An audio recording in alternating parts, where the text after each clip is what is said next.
स्वागत है दोस्तों जेएस नॉवल वर्ल्ड में, जहां हर कहानी में छुपा है रोमांच, हंसी के ठहाके और थोड़ी सी थ्रिल। तो तैयार हो जाए, क्योंकि अब शुरू होने वाला है एक नया किस्सा जो आपको ले जाएगा हंसी और रोमांच से भरी इस दुनिया में। हाँ हाँ हाँ। युवराज को अपने स्नैक डिश पर गिरी हुई चाय की परवाह नहीं थी। वह उस दिशा में इशारा करते हुए जहां वीर गायब हुआ था अटक अटक कर बोलने की कोशिश कर रहा था। उसकी आंखें लगभग बाहर निकल आई थीं। वह व्यक्ति गया कहाँ? नेहा भी सदमे में आंखें फाड़े हुए घबरा कर खड़ी हो गई। वह कहाँ चला गया?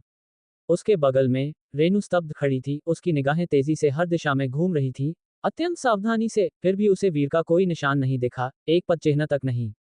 पलक झपकते ही उनकी नजरों के ठीक सामने वह बस गायब हो गया था। जाहिर है, जब तक कि यह कोई ऐसी मायावी तकनीक न हो जिसके बारे में उसने पहले कभी न सुना हो, ये वीर की गति तकनीक थी जो इतनी तेज थी कि उसकी आंखों की पकड़ से बाहर थी। अगर उसने ऐसी गति का उपयोग उस पर हमला करने के लिए किया। उसकी पुतलियां थोड़ी सिकुड़ी, अपनी तलवार की मूठ पर जकड़ी हुई उंगलियां काफी कस गईं। ये युवराज ने अपना सिर प्रणव की ओर मोड़ा, बड़ी बेचैनी से अपने हाथ पैर हिला रहा था। प्रणव, तुम्हारे वीर भाई का साधना स्तर क्या है? नेहा ने थोड़ी देर में खुद को संभाला। वह प्रणव की ओर देखे बिना नहीं रह सकी और पूछ बैठी। प्रणव भी उतना ही हक्का बक्का था। वीर भाई के साथ अपने रोजमर्रा के व्यवहार में उसने उन्हें कभी ऐसा करतब दिखाते नहीं देखा था। कौन सा साधना स्तर? क्या वीर भाई देह साधना के मार्ग पर नहीं थे? माँ ने कहा था कि देह साधना की सीमा कम है, कि परिक्रमा क्षेत्र तक पहुंचना ही अधिकतम है और आत्मा अवशोषण क्षेत्र तक पहुंचना कठिन है। क्या ऐसा हो सकता है? वीर भाई आत्मा अवशोषण में सफल हो गए। प्रणव का दिल कांप उठा। वह पूरी तरह से अज्ञानी नहीं था। आत्मा अवशोषण क्षेत्र में कदम रखने का मतलब था कि वीर भाई स्वर्ग और पृथ्वी की ऊर्जा को आकर्षित कर सकते हैं, जो ये दर्शाता है कि उनकी नाड़ियां खुल गई हैं। वीर भाई साधना कर सकते हैं। इस संभावना के बारे में सोचते हुए मेज पर टिके प्रणव के हाथ उत्तेजना से हल्के से कांप उठे। इस बीच एक अन्य स्थान पर 15 कोस दूर, अत्यधिक सदमे में नागिन को शक होने लगा कि उसने गलत तो नहीं देखा। अपने सदमे और संदेह की स्थिति में ही उसने वीर को छोटी चाय की दुकान से बाहर निकलते देखा, तुरंत एक सुनहरी बिजली की तेजी से उसकी ओर बढ़ते हुए। बहुत तेज, और वह अपने शरीर पर नियंत्रण के साथ गति कर रहा था। नागिन सुंदरी का रंगत तेजी से बदल गया, असहनीय आतंक से भर गया। ये 15 कोस क्षेत्र का प्रतीक था। आपराधिक सैन्य सेनापति का ये बेटा 15 कोस क्षेत्र में था। उसकी उम्र कितनी थी? उसके मस्तिष्क में क्षण भर के लिए शून्यता छा गई। जिसे वह 15 कोस दूर से एक सीधा सिर कलम करना मान रही थी, वह एक अविश्वसनीय रूप से विचित्र स्थिति में बदल गया। आसन मृत्यु की एक शक्तिशाली भावना ने उसे तुरंत घेर लिया और नागिन सुंदरी तुरंत होश में आ गई। बिना किसी और विचार के वह भागने के लिए मुड़ी, पहले अपने पति से मिलना चाहती थी।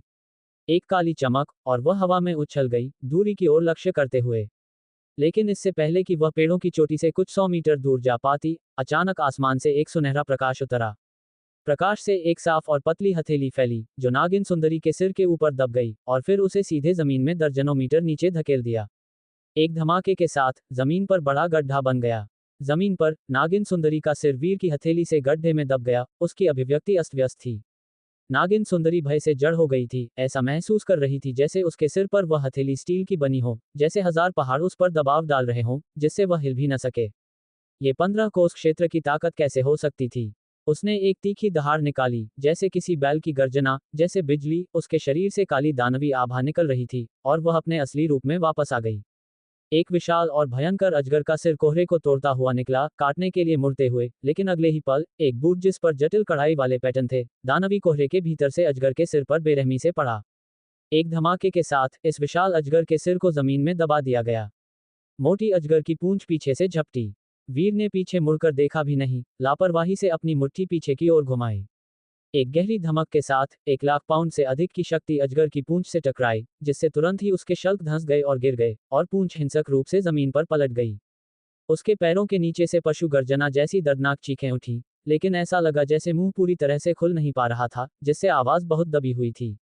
एक हल्की हवा गुजरी, आसपास के दानवी कोहरे को तितर बितर कर दिया। वीर एक पैर अजगर के धंसे हुए सिर पर रखे खड़ा था। उसका दूसरा हाथ उसके घुटने पर टिका था, ध्यान से अपने पैरों के नीचे के दानव को देख रहा था।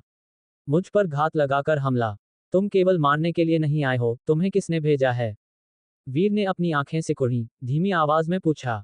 उसकी आवाज में कोई गुस्सा नहीं था, लेकिन नागिन मां को एक कंपकंपी महसूस हुई। तुम आखिर हो कौन? वह पूछने में सफल रही। उसका मुंह मुश्किल से खुला, भय से भरा हुआ। सिर्फ एक मुठभेड़ में उसे पूरी तरह से दबा दिया गया था। क्या दूसरा पक्ष स्वर्ग मानव क्षेत्र में था? इस क्षण उसे संदेह हुआ कि हत्या के प्रयास के बारे में सेनापति निवास को पहले से ही पता चल गया होगा। यह एक धोखा था, एक जवाबी साजिश। चाय की दुकान पर इतने सारे लोग थे, तुमने तुरंत मुझे ही क्यों निशाना बनाया? क्या तुम नहीं जानते कि मैं कौन हूं? वीर ने हल्की ठंडी हंसी दी, यह मानते हुए कि उसके रूप के अलावा उसमें कुछ और नहीं होना चाहिए जो किसी और से अधिक अलग दिखे। अगर ये सेनापति निवास को लक्षित था, तो वे निश्चित रूप से तैयारी के साथ आए होंगे। क्या तुम सच में सेनापति रणवीर के बेटे हो? ये कैसे संभव है? उम्र का धोखा नहीं दिया जा सकता। सेनापति रणवीर का बेटा इस साल कितना बड़ा है? ज्यादा से ज्यादा 14, और तुम 15 कोस क्षेत्र में हो। नागिन माँ ने आश्चर्य और संदेह के साथ कहा, उसकी आवाज में बोलते समय गुस्सा और शिकायत का मिश्रण भी था। 14 साल की उम्र में, 15 कोस क्षेत्र में। यहाँ तक कि 9वीं श्रेणी के युद्ध काया वाले एक शीर्ष स्तर के दानव के लिए भी इस उम्र में दिव्य यात्रा क्षेत्र तक पहुंचना पहले से ही भयावह होगा। तुम मेरे पिता को जानती हो? वीर ने अपनी भौहें उठाईं और अचानक 7 साल की उम्र में हुए हत्या के प्रयास के बारे में सोचा। उसकी आंखें सिकुड़ गईं। तुम उत्तरी यान के दानवों द्वारा तो नहीं भेजी गई हो क्या? वह चाय की दुकान पर ही इस दानव को मार सकता था, लेकिन जिस कारण उसने व्यक्तिगत रूप से पीछा किया, वह इसके पीछे के मकसद को समझना था। क्या तुम सच में उसके बेटे हो? वीर के शब्दों को सुनकर नागिन माँ इतनी हैरान हुई कि उसकी आंखें चौड़ी हो गईं। वह अपनी पूरी शक्ति से ऊपर देख रही थी, उस युवक के चेहरे को एक और बार देखना चाहती थी। वीर ने अपने पैरों के नीचे थोड़ा बल लगाया और ठंडे स्वर में कहा, सुनो, उत्तरी यान की तरफ क्या स्थिति है? इतने सालों से गतिरोध क्यों बना हुआ है? क्या तुम्हारे दानव बंधु महान आर्यावर्त साम्राज्य की ताकत से अनजान हैं? ली परिवार के बिना भी यदि तुम वास्तव में कोई दरार पैदा करने में कामयाब होते हो, तो अन्य सेनापति निवास सुदृढ़ीकरण भेजेंगे, और महान आर्यावर्त शाही परिवार के नेतृत्व में आर्यावर्त सेना भी किसी भी क्षण भेजने के लिए तैयार है। क्या तुम्हारे दानव इतने भूखे हैं? ऐसे बात मत करो जैसे तुम्हारी मानव जाति पूरी तरह से एकजुट है। उत्तरी यान को जीतना तो बस पहला कदम है। नागिन माँ ने उपहास किया, लेकिन फिर महसूस किया कि वह गलत बोल गई है और तुरंत गुस्से में बदल गई। ये कहते हुए, इतनी प्रतिभा के साथ तुम प्रशिक्षण के लिए किसी प्रसिद्ध पर्वत में प्रवेश कर सकते थे और दुनिया भर में प्रसिद्ध हो सकते थे। अपनी ताकत क्यों छिपा रहे हो और बेकार होने का दिखावा क्यों कर रहे हो? पहला कदम। वीर ने अपनी भौहें सिकोड़ी। ऐसा लगता है कि उत्तरी यान पर हमला करने वाली दानव शक्ति अविश्वसनीय रूप से बड़ी थी, जो पूरे आर्यावर्त को निगलना चाहती थी। ये कैसे संभव हो सकता है? ऐसा करने के लिए कितने दानवों को एक साथ बैंड करना होगा? उसने अपने पैरों के नीचे नागिन माँ को देखा और कहा, अपनी ताकत छिपाना। मेरे पास आमतौर पर इसे दिखाने का अवसर ही नहीं था। जब मैंने 12 साल की उम्र में जलनाग को पकड़ा था, तुमने नहीं देखा? क्या तुम मुझे दोष दे सकती हो? अगर तुम सहयोग करती हो और समझदारी से काम लेती हो, तो मैं तुम्हारी जान बख्शने पर विचार कर सकता हूँ। 12 साल की उम्र में जलनाग को पकड़ा था। नागिन माँ चौंक गई। अचानक एक बर्फीली ठंड उसके दिल में भर गई, इतनी हैरान कि वह बोल नहीं पाई। क्या तुमने तय कर लिया है? साधना आसान नहीं है, इतनी आसानी से हार मत मानो, वीर ने कहा। होश में आकर नागिन माँ भय से भर गई। उस क्षण उसके मन में केवल एक ही विचार था, उसे जीवित रहना चाहिए और यह भयानक जानकारी बाहर लानी चाहिए। अगर सम्राट श्वेत को इस बच्चे की प्रतिभा के बारे में पता चलता, तो उत्तरी यान के युद्ध क्षेत्र के मामले के बिना भी वह उसे मारने में कोई खर्च नहीं छोड़ता, क्योंकि वह भविष्य में एक बड़ा खतरा बन जाएगा। शुरू में ये सोचना कि उसे और उसके पति को भेजना ओवरकिल था, दूसरी तरफ कोई मौका नहीं देना चाहते थे, यह एक विशाल कम आकलन निकला।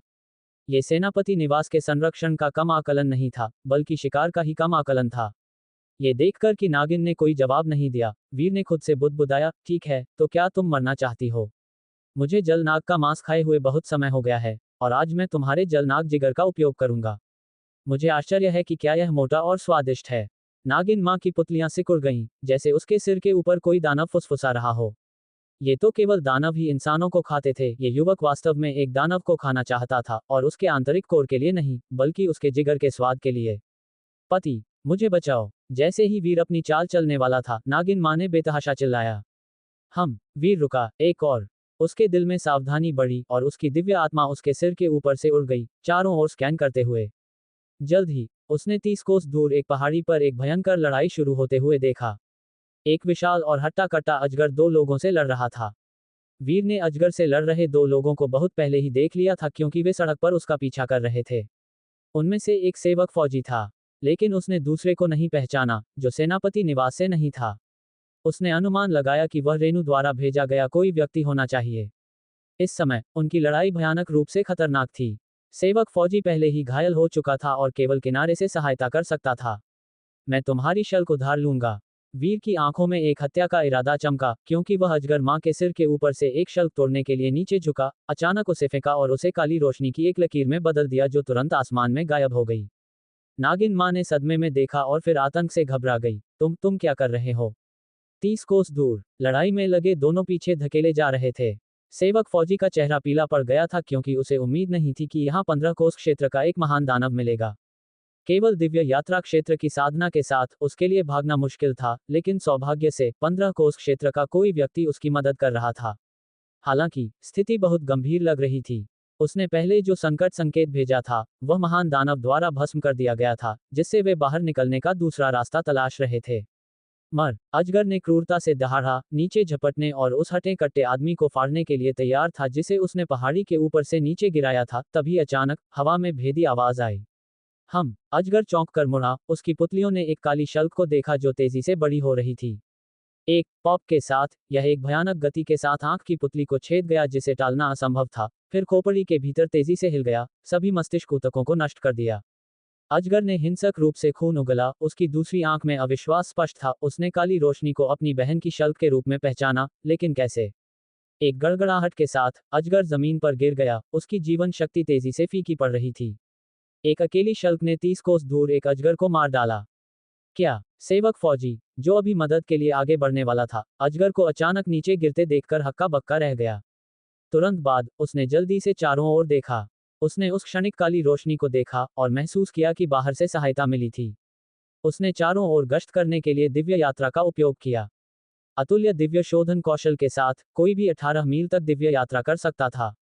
हालांकि सेवक फौजी ली परिवार से सीधे तौर पर संबंधित नहीं था, लेकिन उसने एक बार उल्लेखनीय सैन्य उपलब्धियां हासिल की थीं।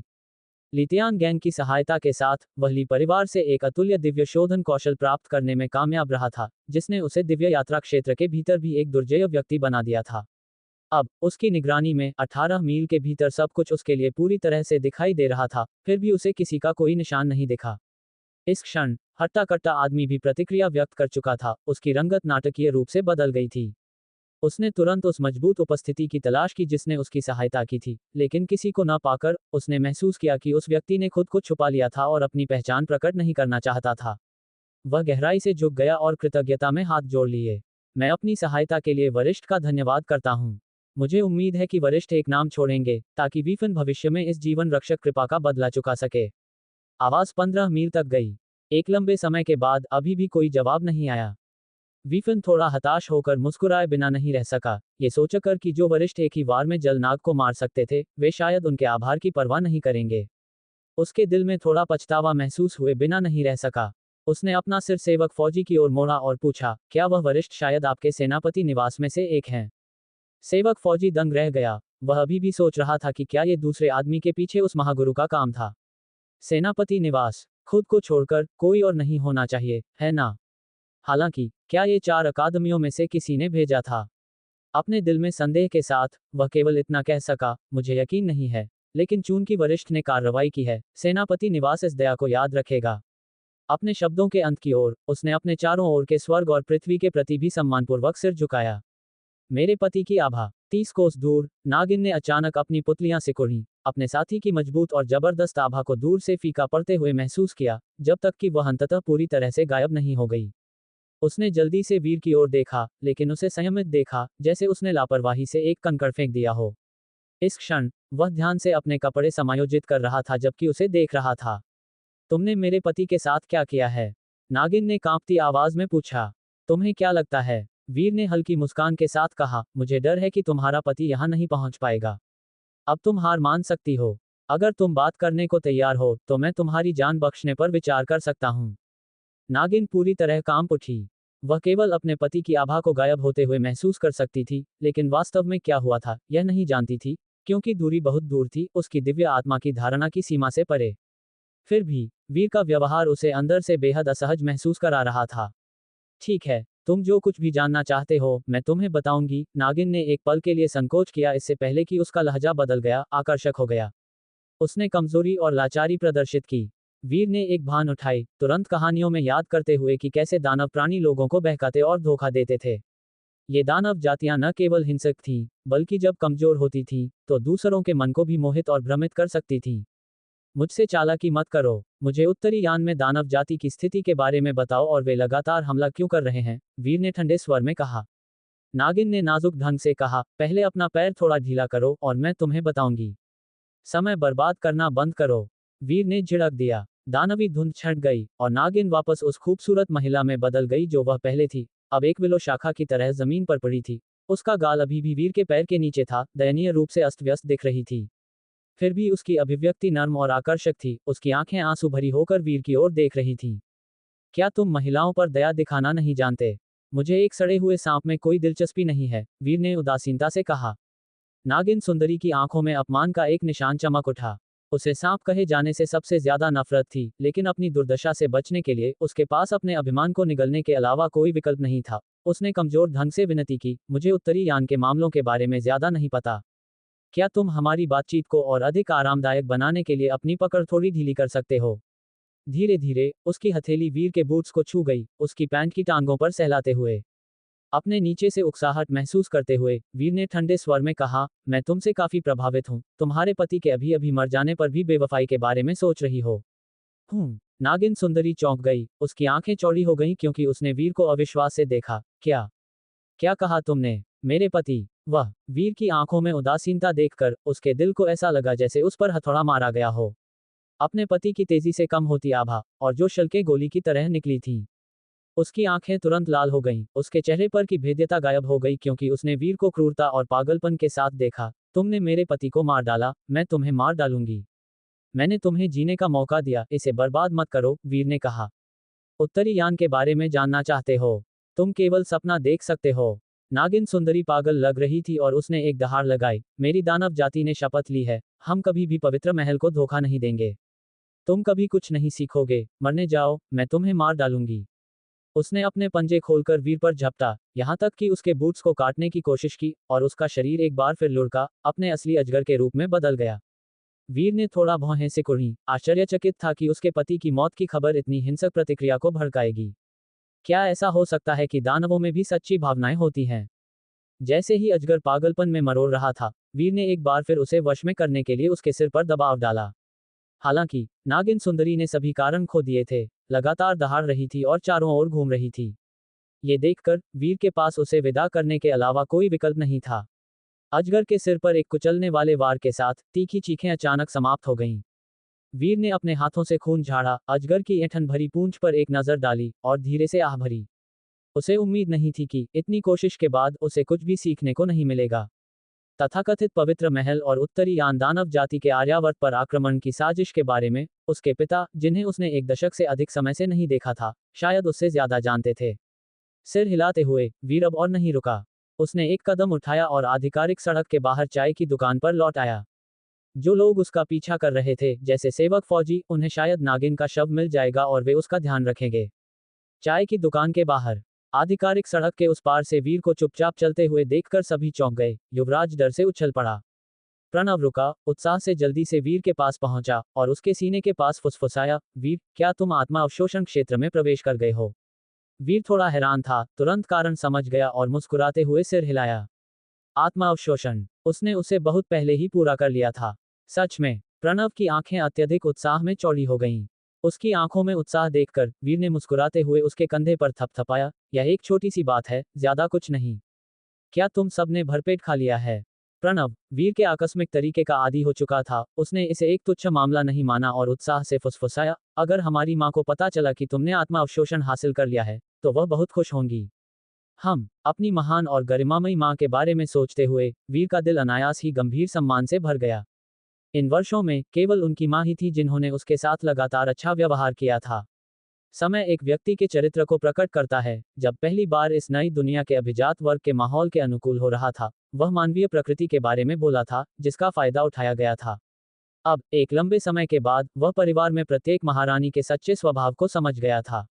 उदाहरण के लिए, महारानी 4, जिसने प्रणव को पाला था, एक साधारण चरित्र नहीं थी।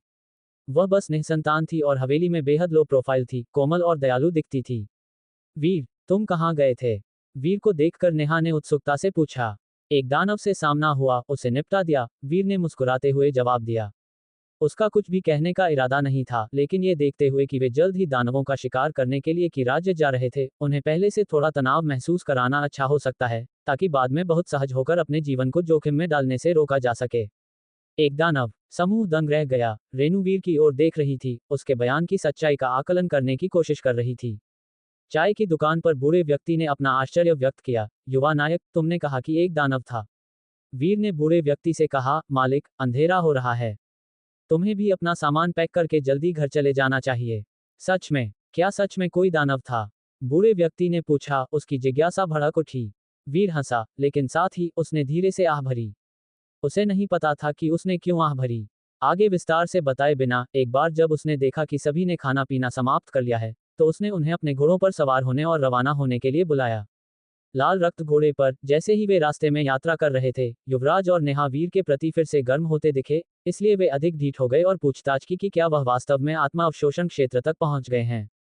वीर ने मुस्कुराते हुए सिर हिलाया, इससे इनकार नहीं किया। वे दोनों चकित थे, बार बार चिल्ला रहे थे, यह उम्मीद नहीं थी कि अल्फा अकादमी का सबसे मजबूत शिष्य उनके ठीक बगल में होगा। घोड़े पर सवार तलवार लिए लड़की ने लगाम पर अपनी पकड़ कस ली। जैसे ही वीर और अन्य लोग चाय की दुकान से निकले, दूर आसमान में बादलों के पीछे छिपा हुआ एक अगोचर पक्षी कोहरे के माध्यम से क्षितिज की ओर उड़ गया। फिर भी पक्षी की आंखों में गहरा भय था। ये जानता था कि उसे यह भयानक रिपोर्ट उत्तरी यान तक, सम्राट श्वेत तक पहुंचानी होगी। ली परिवार का एक लड़का है, जिसकी उम्र 14 साल है, जिस पर महागुरु होने का संदेह है। निस्संदेह, एक बार जब ये खबर बाहर निकलेगी, तो अनगिनत लोग सदमे में आ जाएंगे। और अगर पवित्र महल के बुजुर्गों को पता चला, तो वे मानव जाति के भीतर गंताओं महल से दूसरे प्रत्यक्ष शिष्य को कभी भी उठने नहीं देंगे। पक्षी और युवा घुड़सवार के जाने के बाद, उस जंगल में जहां नागिन का शव पड़ा था, सेवक फौजी और वीफन पहुंचे, जो गंध का पीछा करते हुए वहां पहुंचे थे। खून की गंध बस बहुत तेज थी। सेवक काका और विवेक जंगल में मरे पड़े नाग अजगर के शवों को देखकर हैरान रह गए। उनके सिर बुरी तरह कुचले हुए थे। उनके पास अभी भी पहले मारे गए एक और काले नाग अजगर से काटी गई कई कीमती सामग्री थी, एक आंतरिक कोर जो शक्ति बढ़ा सकता था, साथ ही विपरीत शल्क, अजगर के दांत और हथियार बनाने के लिए नुकीले पंजे। ये सामग्री जमा करने के कारण ही उन्हें कुछ देर हो गई थी, और अप्रत्याशित रूप से यहाँ एक और नाग अजगर। उन दोनों ने तुरंत उस वरिष्ठ व्यक्ति के बारे में सोचा जिसने पहले गुप्त रूप से उनकी मदद की थी। ये नाग अजगर सबसे अधिक संभावना उसी वरिष्ठ व्यक्ति द्वारा मारा गया होगा। आसपास के जंगल को देखने पर बहुत अधिक पेड़ गिरे नहीं थे, जो दर्शाता है कि लड़ाई भयंकर नहीं थी, बल्कि एक तरफा दमन जैसी थी। सेवक काका ने माथे पर बल डाला, दो नाग अजगर हमारे क्षेत्र में क्यों घुस आए? वे सरकारी रास्ते के पास क्यों दिखे? अगर उन्हें शिकार करना होता, तो वे दूर दराज के गांवों में जाते। अचानक उनकी आंखें चौड़ी हो गईं। उन्होंने हड़बड़ी में सभी शल्क और अपने से ऊंचे अजगर के दांत नीचे गिरा दिए और आगे की ओर भागे। जैसे ही वह दौड़े, उनके ऊपर की दिव्य आत्मा प्रकट हुई, आकाश और धरती पर विचरण करने लगी, और जमीन पर घोड़ों के खुरों के निशानों का तेजी से पीछा किया। विवेक भी बात समझ गए। उनका चेहरा अचानक बदल गया। सामग्री जमा करने की परवाह न करते हुए, उन्होंने सीधे अपनी शक्तियों का उपयोग करके उड़ान भरी, और पलक झपकते ही उस जगह पहुंच गए जहां वीर और अन्य लोग चाय के स्टॉल पर थे। वहां चाय का स्टॉल वाला बूढ़ा व्यक्ति सामान समेट रहा था। पहले ही अंधेरा हो चुका था, और दूर से काले बादल उतर रहे थे, मानो भारी बारिश आने वाली हो। विवेक ने जल्दबाजी में पूछा, बाबा, क्या यहाँ से कुछ देर पहले घोड़ों पर कुछ नौजवान गुजरे थे? वे वीर और उनके साथियों का बहुत पीछे से पीछा कर रहे थे, लेकिन रास्ते में घात लगाए बैठे नाग अजगर ने उन्हें रोक लिया, जिससे उन्हें भयंकर लड़ाई लड़नी पड़ी और वे वीर के समूह से दूर हो गए। उन्होंने सोचा था कि नाग अजगर उन पर घात लगा रहा है और उनका मांस खाना चाहता है, लेकिन एक और नाग अजगर दूसरी जगह दिखाई दिया, जिसका मतलब केवल ये हो सकता है। दोनों नाग अजगर उन्हें नहीं, बल्कि वीर और उनके समूह को निशाना बना रहे थे। चाय स्टॉल वाले ने मुस्कुराते हुए कहा, ओह, वे तो बहुत पहले चले गए। विवेक को देखकर उन्हें आश्चर्य हुआ। बहुत दूर चले गए? विवेक हक्का बक्का रह गया। उन्हें कोई परेशानी नहीं हुई। आगे पूछताछ किए बिना उन्होंने खुद ही पीछा करना शुरू कर दिया। जल्द ही जब उनकी दिव्य आत्मा ने विचरण किया, तो उन्होंने सरकारी रास्ते पर 5 आकृतियों को घोड़ों पर देखा। जब उन्होंने उन्हें स्पष्ट रूप से देखा, तो उनके दिल का बड़ा पत्थर हट गया, और उन्होंने राहत की एक लंबी सांस ली। शुक्र है, ऐसा लगता है कि वरिष्ठ व्यक्ति ने समय पर कार्रवाई की, जिससे काला नाग अजगर हमला नहीं कर पाया। उन्होंने गुप्त रूप से राहत महसूस की, साथ ही उन्हें थोड़ी लाचारी भी महसूस हुई। उन्हें सहज रूप से लगा कि दोनों नाग अजगर युवती को नहीं, बल्कि सेनापति रणवीर के दिव्य सेनापति भवन के 2 युवा स्वामियों को निशाना बना रहे थे। आखिरकार दिव्य सेनापति भवन सरहद की रक्षा करता था और राक्षस कुलों को उससे गहरी नफरत थी, ये संभव था कि वे गुप्त रूप से उनकी हत्या के लिए 2 नागजगरों को भेजें। इस यात्रा में दिव्य सेनापति भवन के लोगों के साथ घुलना मिलना युवती के लिए अच्छा था या बुरा, वह निश्चित नहीं थे। हालांकि जिस वरिष्ठ व्यक्ति ने पहले कार्रवाई की थी, वह सबसे अधिक संभावना दिव्य सेनापति भवन का ही कोई था। ये सोचकर उन्हें अपने दिल में कुछ अधिक शांति महसूस हुई। पीछे छूटे सेवक काका के बारे में सोचते हुए वह चाय के स्टॉल की ओर मुड़े, जहां उन्होंने सेवक काका को तेजी से दौड़ते हुए आते देखा। विवेक ने तुरंत उन्हें आश्वस्त किया, वे ठीक हैं, चिंता मत करो। ये सुनकर सेवक काका ने राहत की लंबी सांस ली। अगर वीर को कुछ हो जाता तो वह अपने कर्तव्य में लापरवाही बरतने वाला होता, दिव्य सेनापति भवन में लौटने लायक नहीं बचता। चाय स्टॉल वाले ने पूछा, क्या आप दोनों चाय पीना चाहेंगे? उन्होंने अपना सामान आधा समेट लिया था, मुस्कुराते हुए बोले। दोनों में से किसी का भी मन चाय पीने का नहीं था। सेवक काका ने विवेक से कहा, कृपया जाकर उन पर नजर रखें। मैं तुरंत भवन में एक संदेश भेजूंगा ताकि वे आकर नाग अजगर के शवों का ध्यान रख सकें। जहां तक उस आंतरिक कोर की बात है, मैं इस मिशन के समाप्त होने के बाद उसे आपको भेज दूंगा। विवेक ने सिर हिलाया, जरूर। हमें उस वरिष्ठ व्यक्ति के हस्तक्षेप के लिए धन्यवाद देना चाहिए, नहीं तो हम दोनों मुसीबत में पड़ जाते। नाग अजगर से मिली सामग्री उचित रूप से दिव्य सेनापति भवन की है। लंबी चौड़ी बातों की जरूरत नहीं है, मैं युवती को देखने जा रहा हूं। ठीक है। दोनों जल्दबाजी में अपने अपने रास्ते पर चले गए। चाय स्टॉल वाला उन्हें देखता रहा और धीरे से सिर हिलाया। ये सब इतने बेचैन और उतावले क्यों हैं? बिना रुके दिन रात यात्रा करने के बाद 2 दिन बाद वीर और उनके साथी कुरुक्षेत्र राज्य की सीमा में पहुंचे, और आधे दिन की घुड़सवारी के बाद वे कंचनपुर शहर पहुंचे, जहां उन्हें राक्षसों का वध करने का काम सौंपा गया था। ये शहर बड़ा नहीं था, कुरुक्षेत्र राज्य के सैकड़ों शहरों में यह मध्यम आकार का था, जिसके चारों ओर 1 दर्जन कस्बे और सैकड़ों गांव थे, जिसकी आबादी लगभग 40-50 लाख थी। नेहा, जिन्हें मिशन पूरा करने का अनुभव था, ने शहर में पहुंचने से पहले ही संदेशवाहक पक्षियों को छोड़ दिया था। जैसे ही वे शहर में घुसे, शहर के स्वामी के भवन के भरोसेमंद सहायक उनका गर्मजोशी से स्वागत करने आए, खासकर वीर और प्रणव के प्रति। जयंत और नेहा ने ईर्ष्या से देखा, जब वे पहले मिशन पूरा करने आए थे तो उन्हें ऐसा व्यवहार कभी नहीं मिला था, बस कुछ औपचारिक शिष्टाचार, न ज्यादा गर्मजोशी, न ज्यादा ठंडक। थोड़ी देर बाद पांचों को स्थानीय राक्षस दमन विभाग में ले जाया गया। राक्षस दमन विभाग में पहुंचते ही उन्होंने एक परिचित को देखा। नेहा ने तुरंत शालिनी को पहचान लिया, जो राक्षस दमन अधिकारी के पहनावे में थी, और कुछ हैरान थी। उन्हें उम्मीद नहीं थी कि वह भी मिशन पर होंगी, और तो और उनके समूह को ही सौंपी गई होंगी। प्रणव और अन्य ने भी उन्हें पहचान लिया, वही महिला जो किसी को ढूंढने कला केसरी अकादमी आई थी और सुना था कि वह श्वेत श्याम कक्ष की शीर्ष प्रतिभाओं में से एक थी। उस समय शालिनी एक और युवक, भाई तरुण और 2 अधेड़ उम्र के लोगों के साथ राक्षस दमन विभाग के द्वार से तेजी से बाहर निकल रही थी। लग रहा था कि वे किसी मिशन को पूरा करने जा रही हैं। जब शालिनी ने वीर जैसे नए लोगों को रिपोर्ट करते देखा तो उन्होंने केवल एक सरसरी नजर डाली, धीरे से सिर हिलाया और तुरंत चली गईं। हालांकि युवक ने हैरान चेहरा दिखाया, और जब उसने वीर के समूह द्वारा ले जाए जा रहे रक्तश्व को देखा तो उसकी आंखें चमक उठी। उसने उन्हें हल्की मुस्कान दी और कहा, आजकल शहर के बाहर दानवी आपदाएं बढ़ गई हैं, सभी छोटे भाइयों को सावधान रहना चाहिए। अगर आपको किसी चीज की जरूरत हो तो बेझिझक मेरे पास आना। बोलने और उन्हें हाथ हिलाने के बाद वह भी तेजी से शालिनी और अन्य के पीछे हो लिया और गली में गायब हो गया। ये श्वेत श्याम कक्ष से बहन शालिनी और भाई तरुण हैं, वे भी आए हैं। लेकिन बहन शालिनी का अधिकारी पहनावा, वह राक्षस दमन निरीक्षक हैं। शालिनी और अन्य के जाने के बाद जयंत ने धीरे से आश्चर्य व्यक्त किया। एक साधारण शहर में एक राक्षस दमन निरीक्षक पहले से ही बहुत अधिकार रखता है, शहर के स्वामी के बाद दूसरे स्थान पर। नेहा ने आह भरी और कहा, बहन शालिनी में देवियों जैसी कृपा है। वह अब दिव्य यात्रा क्षेत्र में है और पूरी तरह से एक शहर की देखरेख करने में सक्षम है। उनके लिए निरीक्षक का अधिकारी वर्दी पहनना सामान्य है। राक्षस दमन अधिकारी, जिसका नाम प्रमोद था, जिसने 5 का नेतृत्व किया था, ने सम्मान दिखाते हुए कहा, शालिनी जी सचमुच जबरदस्त हैं। कल ही उनके यहाँ पहुंचने पर उन्होंने एक ऐसे राक्षस को पकड़ लिया जो सैकड़ों सालों से यहाँ था। फिर उन्होंने उन्हें राक्षस दमन विभाग के अंदर ले गए और किसी को अधिकारी वर्दी लाने के लिए कहा। नेहा ने आश्चर्य से पूछा, क्या कंचनपुर इतना अराजक है कि हमें पहुंचते ही राक्षसों का सामना करना पड़ा? राक्षस दमन अनुदेशक प्रमोद ने वीर और बाकी सभी के साथ काफी विनम्रता से व्यवहार किया और कहा, हाल ही में राक्षस अधिक उग्र हो गए हैं। हमारा कंचनपुर कुरुक्षेत्र राज्य की सीमा के पास स्थित है और इसलिए यहाँ अक्सर राक्षसों की परछाइयां दिखाई देती हैं। ये भीतरी शहरों जितना शांत नहीं है, लेकिन चिंता न करें, अपने पहले राक्षस वध मिशन पर आपको बस राक्षस दमन अधिकारियों के साथ गश्त करनी होगी, कोई खतरा नहीं है। स्पष्ट रूप से राक्षस दमन विभाग इन प्रतिभाओं का, जो अनुभव लेने आए थे, बहुत ध्यान रख रहा था। इसके अलावा उनमें दिव्य सेनापति भवन के 2 युवा स्वामी थे और वरिष्ठों ने पहले ही निर्देश दे दिए थे, उन्हें किसी भी खतरे में नहीं पड़ना चाहिए। दूसरे पक्ष के विनम्र शब्दों को सुनकर जयंत और नेहा दोनों ने अपने दिलों में एक शांत खुशी महसूस की, ये जानते हुए कि वीर जैसे लोगों द्वारा दिए गए सम्मान के कारण उन्हें एक आदर्श मूल्यांकन मिलने और 10 अकादमिक क्रेडिट अर्जित करने की संभावना थी। हम यहाँ राक्षसों का वध करने आए हैं, खेलने नहीं, प्रणव ने गंभीर स्वर में माथे पर बल डालते हुए कहा। एक सैन्य परिवार में पले बड़े होने के कारण वह बचपन से ही अनुशासन और ईमानदारी की भावना से ओतप्रोत थे।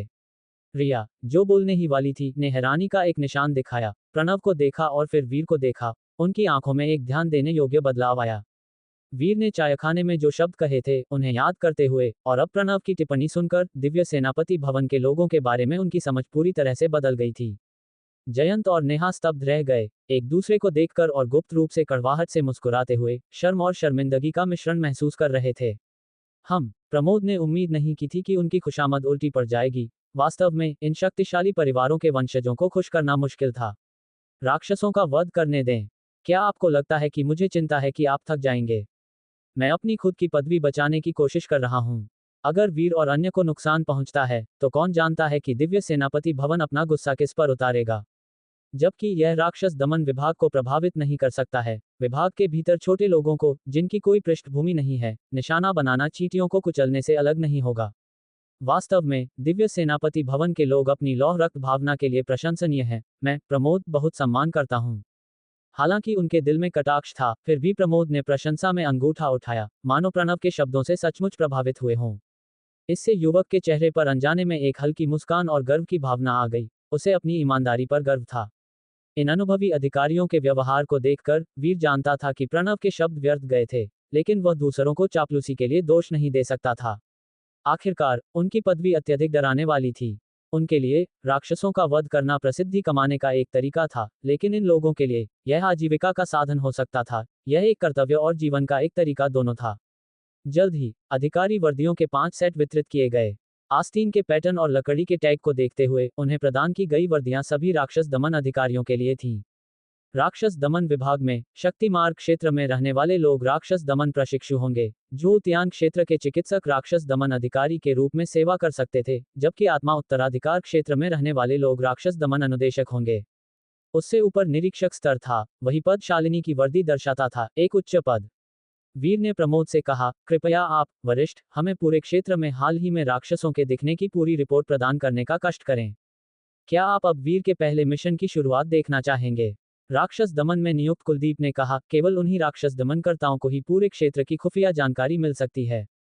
राक्षस दमनकर्ता भी दानवों को खत्म करने के लिए टोलियों का नेतृत्व करते हैं, लेकिन वे केवल ग्रामीण गांवों और कस्बों के लिए ही जिम्मेदार होते हैं। लेकिन ये कहने का मेरा इरादा वीर को मना करना नहीं था। कुलदीप मुस्कुराए और उनका लहजा बदल गया। चूंकि आप दूर से आए हैं, दानवों का शिकार करने के लिए उत्सुक हैं, इसलिए स्वाभाविक रूप से मैं आपके अनुरोध को अस्वीकार नहीं कर सकता। कृपया मेरे साथ आइए। इसके साथ ही उन्होंने वीर और बाकी लोगों को राक्षस दमन विभाग के एक तरफ के कमरे में ले गए। कमरे में संतरी थे, जिनसे कुलदीप अच्छी तरह परिचित थे। अभिवादन के बाद वह समूह को अंदर ले गए। कमरे में एक नक्शा टंगा हुआ था, कल्याणी नगरी का भूगर्भिक चार्ट, जो आसपास के दर्जन भर छोटे कस्बों और अनगिनत गांवों को कवर करता था। कुलदीप ने शेल्फ से एक रिकॉर्ड बुक निकाली और वीर को सौंप दी। कुलदीप ने मुस्कान के साथ कहा, ये पिछले 6 महीनों में कल्याणी नगरी और उसके आसपास राक्षस के शिकार का रिकॉर्ड है। इसे आराम से देखिए। दोपहर का भोजन करने के बाद मैं आप सभी को आज दोपहर गश्त पर ले चलूंगा। वीर ने रिकॉर्ड बुक खोली और ध्यान से पढ़ने लगे। प्रणव भी उत्सुकता से झुक गया और बारीकी से उसका निरीक्षण करने लगा। शहर के बाहरी इलाके में एक समृद्ध जागीर में श्रीमती यामिनी 10 तांबे के सिक्के, श्रीमती अंजलि 8 तांबे के सिक्के। एक युवा और भरी पूरी काया वाली सुंदरी एक आरामदायक कुर्सी पर लेटी हुई थी, धीरे धीरे एक खाता बही पलट रही थी। उसने अपने बगल के मुनीम से बात की। इस साल राक्षसी आपदाएं बार बार आई हैं और किराएदार किसानों की फसल खराब है। कृपया मेरे पति से कहें कि वे उनका कुछ कर माफ कर दें, वे बहुत कष्ट में हैं। मुनीम रुक गया, सिर झुकाकर कहा, मालकिन दयालु हैं, लेकिन इस साल विभिन्न गृहस्थों के व्यापार भी संघर्ष कर रहे हैं। आगे कर कम करने से जागीर का राजस्व घट जाएगा। सुंदरी ने धीरे और नम्रता से कहा, हम मितव्ययी हो सकते हैं। किसानों का साल अच्छा जाने दीजिए। ये सुनकर मुनीम ने सिर हिलाया और कहा, मैं मालिक से इस पर चर्चा करूंगा। उसकी बगल में खड़ी नाजुक और सुंदर दासी ने चिंता से कहा, मालकिन, आप गर्भवती हैं और सुबह से खाता बही देख रही हैं। आप थक गई होंगी, अब आराम का समय है। सुंदरी ने धीरे से अपने उभरे हुए पेट पर हाथ फेरा, उसकी आंखें कोमल प्रेम से भरी थीं। उसने खाता बही बंद की और दासी की मदद से धीरे धीरे उठी और अपने शयन कक्ष में लौट आई। दासी ने सुंदरी को बिस्तर पर लेटने में मदद करने के बाद आज्ञाकारी ढंग से कहा, मैं रसोई में जाकर आपके लिए कुछ हल्का नाश्ता लाती हूँ। सुंदरी ने धीरे से सिर हिलाया। जैसे ही दासी चली गई और दरवाजा धीरे से बंद हुआ, उसने अपने पेट पर धीरे से हाथ फेरा और बुदबुदाई, बच्चे, नया साल जल्द ही आ रहा है। माँ जल्द ही तुम्हें देख पाएगी। उसकी आंखें पानी की तरह थीं, कोमल अपेक्षाओं से भरी थीं। ही, तुम मुझे देखने के लिए इतनी उत्सुक हो, है ना? अचानक एक अजीब बच्चे की आवाज शांत कमरे में गूंज उठी, स्वर तीखा था। सुंदरी विचारों से चौंक कर वापस लौटी, उसकी आंखें सदमे से चौड़ी हो गईं जब उसने अपने पेट को देखा। उसने स्पष्ट सुना, आवाज उसके 8 महीने के गर्भवती पेट के अंदर से आई थी। तुम, इससे पहले कि वह समझ पाती कि क्या हो रहा है, उसने देखा कि उसका पेट अचानक फूल गया, बड़ा और बड़ा होता गया, साथ ही चीरने वाले दर्द की लहरें भी आईं। एक पॉप की आवाज के साथ वह उसकी नाभि से फट गया, लेकिन खून की बौछार नहीं हुई। इसके बजाय यह एक फूटे हुए गुब्बारे की तरह तेजी से सिकुड़ गया। ताजा खून से सना एक गीला, मुरझाया हुआ सिर धीरे धीरे महिला के पेट से ऊपर उठा। फिर भी सिर के पीछे एक सांप की पूंछ जैसा लंबा अंग था, जो बिना पैरों के सांप और सेंटीपीड दोनों जैसा दिखता था, धीरे से मुड़ रहा था। इस भयावह दृश्य का सामना करने पर, यहाँ तक कि घर का प्रबंधन करने के उसके वर्षों के अनुभव के बावजूद, सुंदरी डर के मारे चीख उठी और बेहोश हो गई। कितना पाखंड! तुम्हारा बच्चा बाहर आ गया है, फिर भी तुम और नहीं देखना चाहती। मुरझाया हुआ सिर अजीब तरह से हंसा जैसे ही उसने अपना मुंह फाड़ा, अपने सभी नुकीले दांत दिखाते हुए। फिर प्राणी तेजी से चला, सुंदरी के ऊपरी शरीर पर चढ़ गया और अचानक अपने मुंह से उसके सिर को काट लिया। उसने उसके पूरे ऊपरी शरीर को निगलना शुरू कर दिया, उसका लंबा अंग ऐसा करते हुए सूज गया। दुष्ट संतान! अचानक एक क्रोधित आवाज आई। सुनहरी रोशनी की एक लकीर चमकी और एक पतला आकृति दीवार के माध्यम से तेजी से गुजरी, कमरे में प्रवेश किया। वह शालिनी थी, उसका आसन हल्का और सुंदर था। वह प्राणी जो सुंदरी को निगल रहा था, रुक गया, उसका भाव नाटकीय रूप से बदल गया जब उसने जल्दी से आधे खाए हुए शरीर को थूक दिया और एक विषैले सांप की तरह खिड़की की ओर तेजी से रेंगने लगा, भागने की कोशिश कर रहा था। स्वर्णपाश नाग बंधन। शालिनी का चेहरा बर्फ जैसा ठंडा था जब उसने तेजी से एक मंत्र फेंका। यद्यपि दिव्य शक्ति शारीरिक क्षति नहीं पहुंचा सकती थी, ये दैवीय कौशल का उपयोग कर सकती थी, विशेष रूप से राक्षसों की अजीब माया कलाओं का मुकाबला करने में माहिर थी। ये स्वर्णपाश नाग बंधन दैवीय यात्रा कौशल से संबंधित एक बंधन कौशल था। सुनहरी रोशनी अचानक फूट पड़ी, मुरझाए सर्प जैसे राक्षस को अंदर फंसा दिया, जो मुक्त होने में असमर्थ था। थोड़ी देर बाद जल्दबाजी में कदमों की आहट पास आए और शालिनी का भौतिक शरीर खिड़की के बाहर आ गया, कूदकर नीचे आया और अपनी तलवार से सुनहरी रोशनी में फंसे राक्षस की ओर वार किया। राक्षस ने घबराकर विनती की, मुझे बख्श दो, लेकिन तलवार की रोशनी निर्दयी थी, उसका सिर काट दिया, जो फर्श पर लुढ़क गया। शालिनी ने 2 बार और वार किया, उसके शरीर को टुकड़ों में काट दिया, फिर जल्दी से कमरे के अंदर चली गई, बिस्तर के पास पहुंची और देखा कि सुंदरी का चेहरा पहले से ही खून से लथपथ था, सड़ने के संकेत दिखा रहा था। उसके पेट को देखते हुए वह खोखला था, अंग खाए जा चुके थे। वह बहुत देर से आई। उसका भाव गहरा हो गया, अप्रसन्नता का भाव उसके चेहरे पर छा गया। राक्षसों को मारने के अपने अनुभव के बावजूद वह अभी भी क्रोध से भरी थी।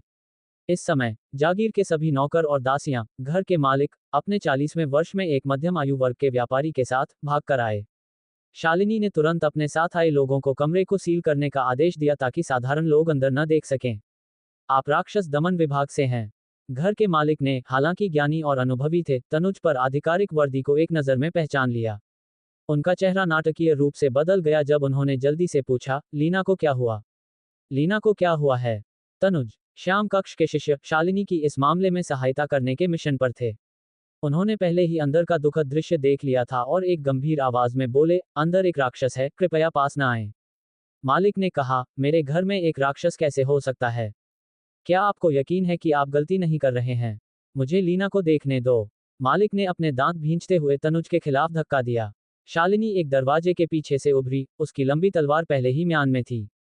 उसने मध्यम आयु वर्ग के व्यक्ति पर एक नजर डाली और कहा, आपकी पत्नी मर चुकी हैं, एक राक्षस द्वारा मारी गई हैं। मैंने प्राणी को मार डाला है। आपको उन्हें ठीक से दफनाना चाहिए। मर गई, मर गई। मालिक इतना स्तब्ध था कि वह सुन्न हो गया, फिर उन्मत्त होकर धक्का दिया, अंदर भागने की कोशिश कर रहा था।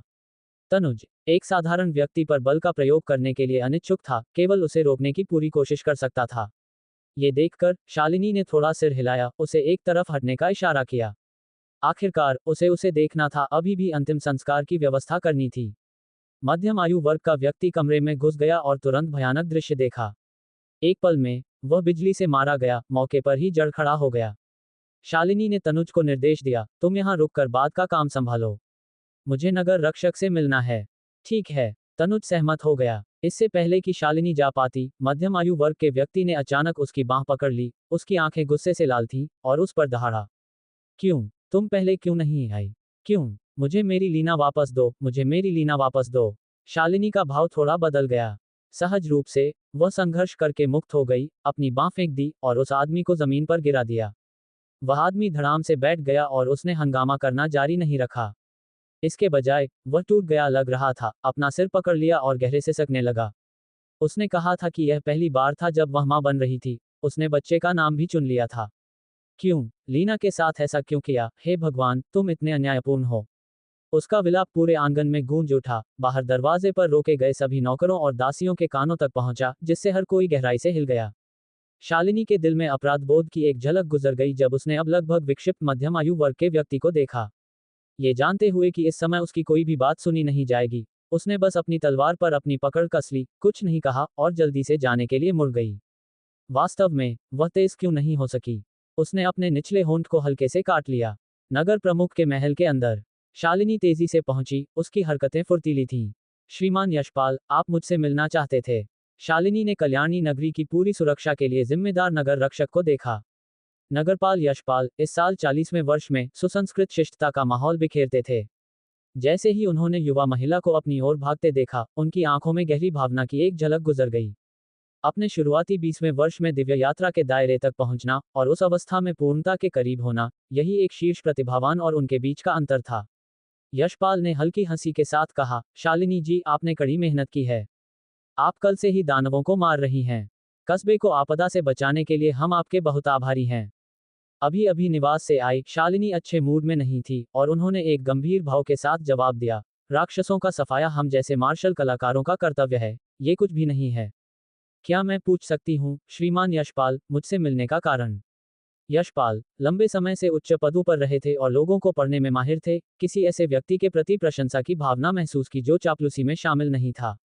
उनका भाव गंभीर हो गया जब उन्होंने कहा, शालिनी जी ने हमारे शहर के हालिया राक्षस वध अभिलेखागार को देखा होगा। पिछले 6 महीनों में राक्षस बार बार दिखाई दे रहे हैं और लगभग 15 दिन पहले बड़ी संख्या में राक्षस शहर से लगभग 100 मील पूर्व में काला पवन पर्वतमाला में इकट्ठा होने लगे हैं। वहां से गुजरने वाले कारवां सभी दुर्घटनाग्रस्त हो गए हैं। यशपाल ने मेज पर एक भूगर्भिक चार्ट फैलाया और पूर्वी तरफ एक पर्वत श्रृंखला की ओर इशारा किया। मैंने जांच के लिए आदमी भेजे और हमें कुछ जानकारी इकट्ठा करने में ही 4 राक्षस शिकारी खोने पड़े। जैसा कि उन्होंने ये कहा, उन्होंने अपनी गंभीर नजर शालिनी की ओर मोड़ी। इन राक्षसों के बीच एक महान राक्षस है जो छोटे राक्षसों को एकजुट करना चाहता है और पूरी कल्याणी नगरी को निगल जाना चाहता है। शालिनी चौंक गईं, उनका चेहरा पीला पड़ गया। कल्याणी नगरी में लाखों निवासी थे, क्या ये राक्षस शहर पर हावी होने की योजना बना रहा था? क्या यह एक नरसंहार करने का इरादा रखता था?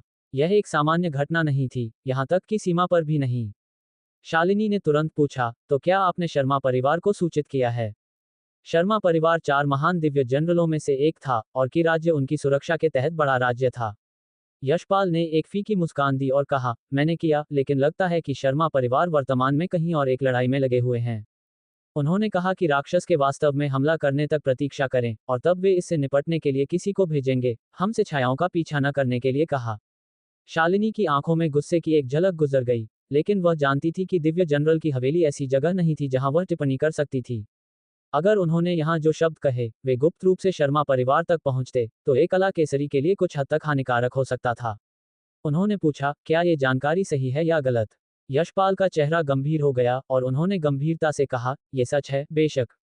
फिर उन्होंने जोड़ा, लेकिन मैं 100% निश्चित नहीं हूं, इसलिए यदि संभव हो, तो क्या आप, शालिनी जी, शर्मा परिवार की सहायता के लिए आगे आकर पूछ सकती हैं?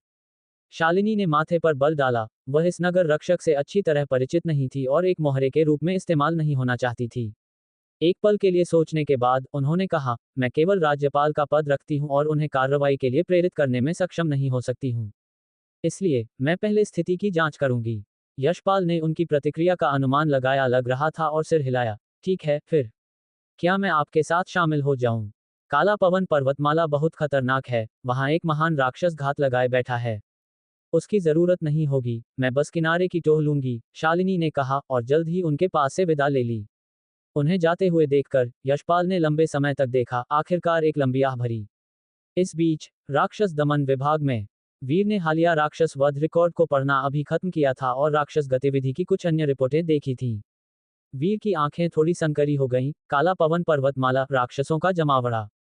क्या आप चाहते हैं कि कहानी आगे बढ़े, या इस बिंदु पर वीर का कोई संवाद या विचार जोड़ना चाहेंगे? वीर ने भालू दैत्य की समस्या सुलझाने के बाद पास की एक गुफा के भीतर कुछ हलचल महसूस की। अपनी दिव्य चेतना को जांच के लिए भेजा तो उसने लगभग 20 से 30 वर्ष की आयु के साथ अस्त व्यस्त बचे हुए लोगों को देखा, जिनमें कोई बच्चा या वृद्ध नहीं था। सातों हाथों और पैरों से जंजीरों में जकड़े हुए थे, जिनकी दूसरी छोर एक बड़ी चट्टान के छेद से गुजरी हुई थी। जब तक कोई उस चट्टान को हटा नहीं देता, वे खुद को मुक्त नहीं कर सकते थे। किसी भयानक विपदा का अनुभव कर चुके उन सातों के चेहरे पर हैरानी और डर के भाव थे, कुछ तो स्तब्ध होकर सुन्न हो चुके थे। वीर ने भीतर ही भीतर आह भरी और एक पत्थर को नियंत्रित कर जंजीरों को तोड़ने का आदेश दिया, जिससे वे आजाद हो गए। परंतु भले ही उनके अंगों से बेड़ियां हट चुकी थीं, वे अभी भी किसी दूसरी अदृश्य जंजीर से बंधे हुए प्रतीत हुए। क्षण भर के लिए चौंकने के बाद उन्होंने शून्यता में चारों ओर देखा, पर वहीं खड़े रहे, भागने का कोई प्रयास नहीं किया। उनमें से एक को कुछ याद आया और वह कांपने लगा, जमीन पर सिकुड़कर टूटी हुई जंजीरों को अपने अंगों पर लपेटने लगा, लगातार बड़बड़ाते हुए, मुझे मत खाओ, कृपया मुझे मत खाओ। वे डर से पूरी तरह लकवाग्रस्त हो चुके थे। वीर मौन रहा। लोगों को सांत्वना देने की उसे आदत नहीं थी और उसने सोचा कि उन्हें होश में आने के लिए कुछ समय देना बेहतर होगा। इस बीच उसने बाहर सब कुछ व्यवस्थित करने का अवसर लिया। उसने लापरवाही से वस्तुओं को नियंत्रित करके दैत्यों के शवों को इकट्ठा किया, उन्हें एक ऊंचे चबूतरे पर करीने से जमाया। चाचा लिन, आपका अयोग्य शिष्य आपको बस यही दैत्य अर्पित कर सकता है, आपकी वीर भावना को श्रद्धांजलि। वीर ने अपना हाथ पलटा और पीछे से एक शराब की सुराही निकाली। फिर उसने सुराही का ढक्कन खोला और वेदी के सामने रखे शवों पर शराब उड़ेल दी। उसके सामने रक्त और शवों का सागर था, पर उसके मन में सूर्यास्त की शानदार रोशनी में नहाया हुआ वह आंगन था। वह रात जब चाचा लिन ने पीने के बाद कविताएं गाई थीं। वह दोपहर जब खुद को आधारशिला अमृत को आत्मसात करने में असमर्थ पाकर चाचा लिन ने दुख से सिर झुका लिया था। और वह शरद ऋतु जब गिरे हुए पत्ते शतरंज की बिसात पर गिरे थे और दोनों ने रणनीति के एक खेल पर मजाक किया था। वीर ने सुराही को हिलाया, जिसमें आखिरी घूंट बचा था, उसने सिर पीछे झुकाकर उसे पी लिया और धीरे से कहा, चाचा लिन, आपके नाम। इसके बाद उसने सुराही को संभाला, दैत्य विनाशक खंजर हाथ में लिया और बाहर जंगल की ओर बढ़ गया। सैकड़ों कोस तक फैली इस पर्वतमाला में हजारों लाखों दैत्य थे और आसपास के क्षेत्र में ही कई दसियों हजार जमा थे। शशश। वीर एक पेड़ की चोटी की पत्तियों पर खड़ा हुआ, उसके सिर के ऊपर से उसकी दिव्य चेतना बाहर निकली, दैत्य विनाशक खंजर का मार्गदर्शन करते हुए हरे भरे जंगल में से गुजरी, चारों दिशाओं में फैल गई। विभिन्न जातियों के दैत्य, चाहे वे रेंग रहे हों या सो रहे हों, भोजन की तलाश कर रहे हों या खेल रहे हों, एक काली रोशनी के तेजी से गुजरते ही मारे गए, जिससे उनके जीवन का अंत हो गया। वह काली रोशनी उड़ती हुई सुई की तरह पहाड़ों में से गुजर रही थी, एक के बाद एक दैत्य के शरीर को भेद रही थी। खतरे को भांपते हुए दैत्य घबराकर हर दिशा में भागने लगे, पर काली रोशनी उनसे तेज थी। यदि कोई सामान्य 15 कोस शक्ति स्तर का व्यक्ति होता तो इतनी आसानी से उनका वध करना संभव नहीं होता, पर वीर के वस्तु नियंत्रण की सीमा और गति उसी शक्ति स्तर के सामान्य साधक से कई गुना अधिक थी और उसने अभी तक किसी विशेष विधि का उपयोग भी नहीं किया था। पहाड़ के नीचे जमा हुए दसियों हजार दैत्य भयभीत थे, उन्हें समझ नहीं आ रहा था कि क्या हो रहा है। वे सहज प्रवृत्ति से भाग निकले, जबकि कुछ अन्य अपने राजा से जवाब मांगने के लिए पर्वत शिखर की ओर भागे, पर शिखर पर पहुंचने से पहले ही उनका सिर धड़ से अलग कर दिया गया। पूरा पहाड़ हिंसक रूप से कांप उठा, मानो भूकंप आ गया हो। जो दैत्य 10 कोस की दूरी तक भी बमुश्किल फैले थे, वे सब मारे गए। रक्त ने झाड़ियों और धरती को लाल कर दिया। जमीन की सिलवटों के साथ छोटी नदियों की तरह बह रहा था, निचले इलाकों में बहकर इस पर्वतमाला के लिए आंसुओं में बदल रहा था। दिव्य चेतना उसके शरीर में लौट आई और काली रोशनी उसके हाथ में वापस टिक गई। वीर ने उस पर एक नजर डाली। दसियों हजार दैत्यों का वध करने के बाद खंजर की धार अब कुंद हो चुकी थी। यदि उसकी दिव्य चेतना का आवरण नहीं होता, तो कुछ दैत्यों के मोटे शरीरों को भेदने में असमर्थ होकर खंजर बहुत पहले ही टूट गया होता। वह वहीं नहीं रुका, बल्कि कुंद धार वाले काले खंजर को हाथ में लिए कई कोस दूर के एक क्षेत्र की ओर बढ़ गया। वहां कुछ दैत्य, यहाँ की स्थिति से अनजान, अभी भी अपने ठिकानों के पास भटक रहे थे। चूंकि वह यहाँ था, तो क्यों न उन सभी को भी खत्म कर दिया जाए। सच में यहाँ दैत्य जमा हो रहे हैं। काली आंधी पर्वतमाला के ऊपर ऊंचे आकाश में एक गुप्त सुनहरी रोशनी बादलों में से गुजर रही थी, जो शालिनी की दिव्य चेतना थी।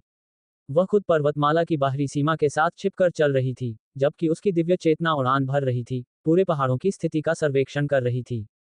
रास्ते में वह पहले ही कई दैत्यों के निशान देख चुकी थी। युगनगर के करीब वाले हिस्से में केवल कुछ दैत्य थे, जिनकी दैत्य आभा विरल थी, महज छोटे दैत्य जो अभी अभी होश में आए थे, मुश्किल से कोई खतरा। यहाँ तक कि धनुष बाण से लैस शिकारी भी उन्हें डरा सकते थे। परंतु जैसे जैसे वह अंदर गई, पहाड़ों और जंगलों को घनी दैत्य ऊर्जा के बादल घेरने लगे और उनकी संख्या बढ़ती गई। युगनगर रक्षक गलत नहीं था, यहाँ निश्चित रूप से दैत्यों का जमावड़ा है, और यह बहुत स्पष्ट है। शालिनी ने गहरी भौहें सिकोड़ी, पर ऐसा क्यों है? जब स्थिति इतनी स्पष्ट है, फिर भी युगनगर रक्षक को सच्चाई से रिपोर्ट करने में आत्मविश्वास महसूस नहीं हुआ और उसने क्षत्रा परिवार से मदद मांगी। वह समझ नहीं पाए, क्या युगनगर रक्षक को डर नहीं था कि दैत्य अचानक शहर पर हमला कर सकते हैं? या ये कि क्षत्रा परिवार आने को तैयार नहीं था, क्योंकि उनके बीच कोई मनमुटाव था? परंतु यदि कश्यप नगर गिर जाता और आम लोगों का भारी नुकसान होता, तो युगनगर रक्षक और क्षत्रा परिवार दोनों को जवाबदेह ठहराया जाता। वह समझ नहीं पाए और उसे लगा कि स्थिति कुछ जटिल है। इस क्षण, जैसे जैसे वह और गहराई में उतरती गई, जल्द ही वह काली आंधी पर्वतमाला के भीतरी हिस्सों में पहुंच गई। रास्ते में उसे जो सबसे मजबूत दैत्य मिले, वे प्राण संचार क्षेत्र के थे, जो पहाड़ों में गश्त कर रहे थे, जिनसे वह आसानी से बच निकली और किसी को पता नहीं चला। अचानक उसके आगे के जंगल में एक सड़ी हुई बदबू आई। शालिनी का चेहरा थोड़ा बदल गया और वह वहीं रुक गई, सावधानी से अपनी दिव्य चेतना को जांच के लिए आगे बढ़ाया। जल्द ही उसने एक अकल्पनीय दृश्य देखा। पर्वत के जंगल में रक्त की नदियां बह रही थीं, लगभग सभी जलस्रोत ताजे खून से लाल थे और दैत्यों के शव चारों ओर बिखरे पड़े थे। शालिनी एक पल के लिए हक्का बक्का रह गई, जिसने शुरू में सोचा था कि यह सड़ी हुई हवा दैत्यों द्वारा मनुष्य जाति के सदस्यों को पकड़ने और नुकसान पहुंचाने के कारण आई होगी। उसने उम्मीद नहीं की थी कि ये दैत्यों का अपना खून होगा। उसके चेहरे पर आश्चर्य और संदेह था। आखिर यहाँ क्या हुआ था? एक पल के लिए झिझकते हुए उसने अपनी दिव्य चेतना को सावधानी से गुप्त रूप से आगे बढ़ने दिया। जल्द ही वह कुछ दैत्यों के शवों तक पहुंची, जल्दी से उनकी जांच की और पाया कि घाव ताजे थे, मृत्यु 1 घंटे से ज्यादा पुरानी नहीं थी।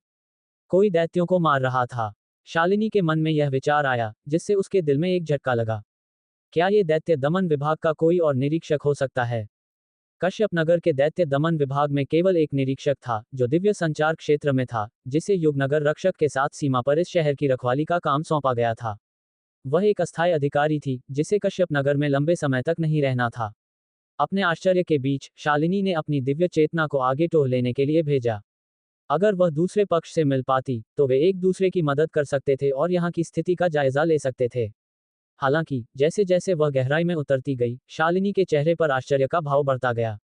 पूरे रास्ते में दैत्यों के शव थे, हर जगह जहां उसकी नजर पड़ी। एकदम पास पास, उसकी गणना के अनुसार उसकी दिव्य चेतना ने कम से कम 10,000 शव देखे।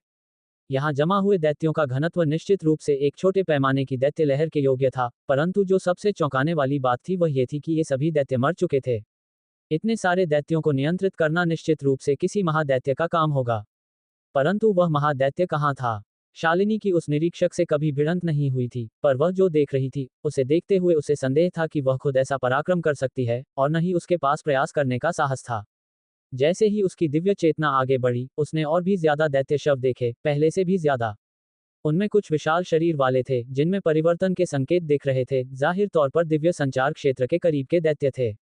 लेकिन बिना किसी अपवाद के वे सब मर चुके थे, आश्चर्यजनक रूप से एक जैसे घावों के साथ, सभी को एक धारदार हथियार से उनके महत्वपूर्ण बिंदुओं पर भेदा गया था। जल्द ही शालिनी एक बड़े पहाड़ के तल पर पहुंची। वह स्पष्ट रूप से भांप सकती थी कि पहाड़ की चोटी पर बादलों की तरह एक मोटी और भारी दैत्य आभा बन रही थी। इतनी भयानक दैत्य धुंध स्पष्ट रूप से किसी महादैत्य का काम थी, और दैत्य आभा के रंग को देखते हुए एक से ज्यादा थे। डर से उसका दिल तेजी से धड़का, उसे मुड़ने और भागने की इच्छा हुई, परंतु पहाड़ के आधार पर बिखरे दैत्य शवों और शिखर पर अजीब शांति ने उसके दिल में एक अविश्वसनीय विचार पैदा कर दिया। अपने डर को दबाते हुए उसने अपनी दिव्य चेतना को चुपचाप ऊपर उठने दिया, अपनी उपस्थिति को छिपाते हुए पहाड़ की चोटी के नीचे दैत्य बादलों को देखा। इस नजर ने उसके चेहरे के भाव को जमा दिया। 20 से अधिक महादैत्यों के शवों का ढेर पहाड़ की चोटी पर सीधा खड़ा था, करीने से और व्यवस्थित ढंग से जमाया गया था। जैसे ही एक हल्की हवा गुजरी, वह कुछ दैत्यों की जमी हुई आंखें भी देख सकती थी, जिनमें उनके अंतिम क्षणों का आतंक और डर बरकरार था। शालिनी अवाक खड़ी रही, इतनी सदमे में थी कि एक शब्द भी नहीं बोल सकी। महादैत्यों की संख्या उसकी अपेक्षा से अधिक थी, और वे सभी मर चुके थे। ये सभी दिव्य संचार क्षेत्र के महादैत्य थे। इन सभी को कौन मार सकता था? वह निरीक्षक, असंभव, वह भी दिव्य संचार क्षेत्र में ही थी। ऐसा पराक्रम पूरा करना, यहाँ तक कि दिव्य संचार क्षेत्र के शीर्ष प्रतिभाओं के लिए भी, बहुत कठिन होगा, जब तक कि वह कोई 15 कोस शक्ति स्तर का व्यक्ति न हो। क्या ये क्षत्रा परिवार द्वारा भेजा गया कोई सेनापति था, या शायद किसी संप्रदाय का गुजरता हुआ विशेषज्ञ? शालिनी होश में आए और अचानक उसने देखा कि पहाड़ की चोटी पर एक गुफा से कई आकृतियां धीरे धीरे निकल रही थीं। सभी मनुष्य जाति के सदस्य थे, बदहवास लग रहे थे जैसे वे बचे हुए लोग हों। वह तेजी से पहाड़ की चोटी की ओर बढ़ी और बचे हुए लोगों के पास पहुंची। क्या आप सभी दैत्यों द्वारा पकड़े गए थे? बचे हुए लोगों को देखकर उसने तुरंत पूछा, यह उम्मीद करते हुए कि वे उसके दैत्य दमन विभाग की वर्दी देखकर सुरक्षित महसूस करेंगे। वह हैरान रह गई जब उसे देखकर वे कांप उठे। उनकी आंखों में ऐसा डर था जैसे उन्होंने किसी दैत्य को देखा हो। नहीं, हमें मत पकड़ो, कृपा करके हमें जाने दो। बचे हुए लोग गिर पड़े और निराशा में सिर झुकाने और रोने लगे। शालिनी अवाक थी। उसका दिमाग एक पल के लिए तालमेल नहीं बिठा पाया, और एक छोटे से ठहराव के बाद उसने गुस्से में कहा, यह क्या बकवास कर रहे हो? मैं दैत्य दमन विभाग की निरीक्षक हूँ, तुम्हें बचाने आई हूँ। हमें बख्श दो, माई बाप, कृपया हमें बख्श दो। बचे हुए लोग सिर झुकाते रहे और दया की भीख मांगते रहे। शालिनी मौन में देखती रही, सोच रही थी कि क्या दैत्यों ने उन सभी को पागल कर दिया है। अगर ऐसा था, तो उसे उनसे कोई उपयोगी जानकारी नहीं मिलेगी। उसने सोचा कि दैत्यों का वध करने वाले विशेषज्ञ ने पहले ही यह अनुमान लगा लिया होगा कि बचे हुए लोग पागल हो चुके हैं। हालांकि ये महादैत्य स्पष्ट रूप से कुछ ही देर पहले मरे थे। ये सोचते हुए शालिनी ने बचे हुए लोगों पर और ध्यान नहीं दिया और तेजी से अपनी दिव्य चेतना को चारों दिशाओं में टोह लेने के लिए प्रेरित किया। जल्द ही उसे एक रक्त का निशान मिला, जिसके साथ ही दैत्य शव भी बिखरे हुए थे। वह जल्दी से उसका पीछा करने लगी। कुछ ही देर बाद जब शालिनी एक पेड़ की डाल पर उतरी तो वह ठिठक गई। आगे पहाड़ के जंगल के एक खुले क्षेत्र में दैत्य शव चारों ओर पड़े थे। वे सभी वानर दैत्य थे, जो शायद एक पूरा कबीला था। परंतु इस समय उन सभी का वध हो चुका था। जमीन पर खून जमा था और इन शवों के बीच एक नौजवान खड़ा था। उसने एक सामान्य दैत्य दमन अधिकारी की गहरी वर्दी पहनी थी और उसके हाथ में एक क्षतिग्रस्त और घिसा हुआ दैत्य विनाशक खंजर था। शालिनी स्तब्ध थी। उसने सोचा था कि यह या तो कोई गुजरता हुआ शक्तिशाली व्यक्ति होगा या क्षत्रा परिवार का कोई सेनापति होगा जिसने कार्रवाई की है। उसने कभी उम्मीद नहीं की थी कि ये दैत्य दमन विभाग होगा, और वह भी उनका सबसे सामान्य दैत्य दमन एजेंट। अचानक उसने नौजवान के चेहरे पर ध्यान दिया और वह उसे अविश्वसनीय रूप से परिचित लगा। उसे लगा जैसे उसने उसे कहीं देखा है। आज सुबह शालिनी कुछ हद तक चेहरा पहचानने में कमजोर थी और आमतौर पर दूसरों पर कोई ध्यान नहीं देती थी, मानो वे घास या पेड़ हों। पर उसकी याददाश्त खराब नहीं थी और उसने जल्दी से याद किया कि यह नौजवान उन 5 नए लोगों में से एक था जिसने आज सुबह दैत्य दमन विभाग में रिपोर्ट किया था। वह कला केसरी का भी एक शिष्य था। उसकी पहचान याद करते हुए शालिनी को अचानक वह युवक याद आया जिसके पास एक जंगली खरगोश था जिसे उसने अल्फा अकादमी में पहले देखा था।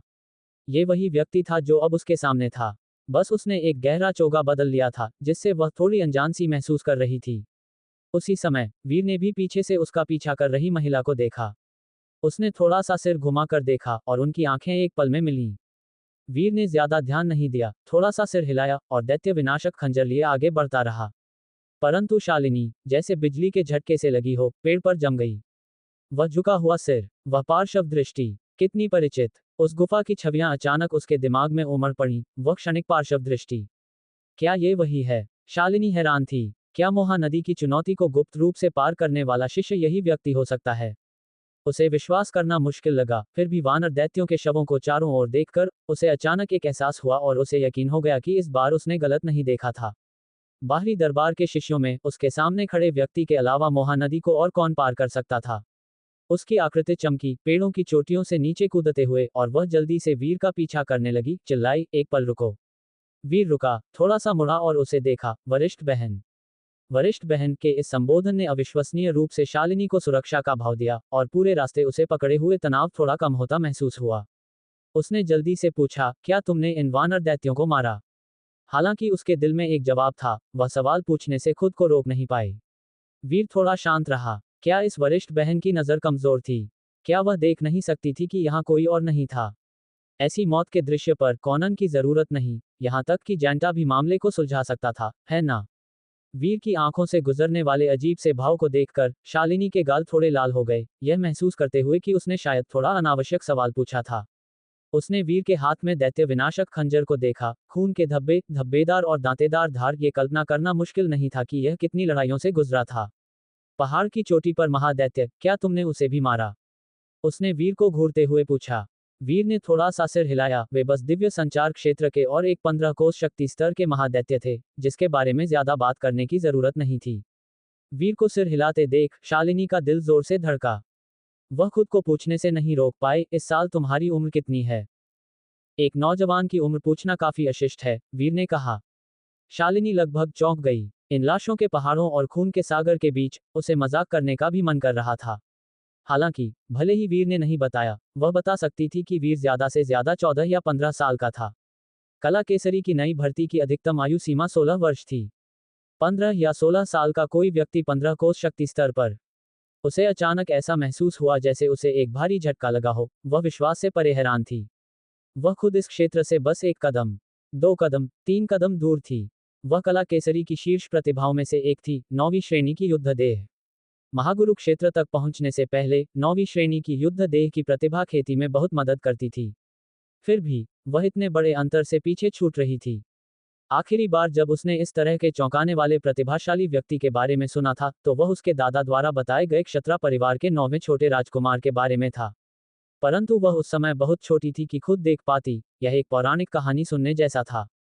फिर भी उसके सामने खड़ा नौजवान अब उसके ठीक सामने था, मानो किंवदंती वास्तविकता में उतर आई हो, जिससे यह अवास्तविक महसूस हो रहा था।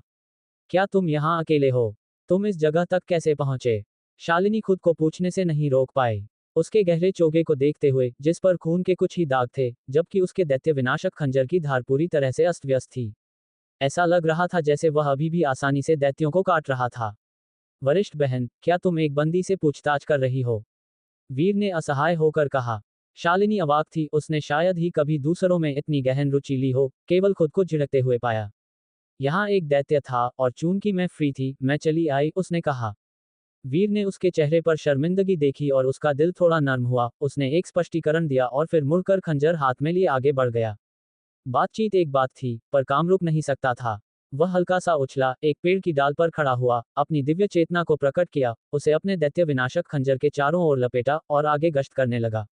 इस दृश्य को देखकर शालिनी की आंखें थोड़ी सिकुड़ी, यह महसूस करते हुए कि शब्दों की कोई भी मात्रा उस चीज से तुलना नहीं कर सकती जो आंखों से देखी जा सकती है। उसका चेहरा थोड़ा पीला पड़ गया। उसने सोचा था कि उसके दादा के शब्द एक अतिशयोक्ति थे, जनता द्वारा एक अत्यधिक प्रशंसा, पर अब उसे समझ आया कि दुनिया में वास्तव में ऐसे भयानक प्रतिभाशाली व्यक्ति मौजूद थे। पर यह कैसे संभव था?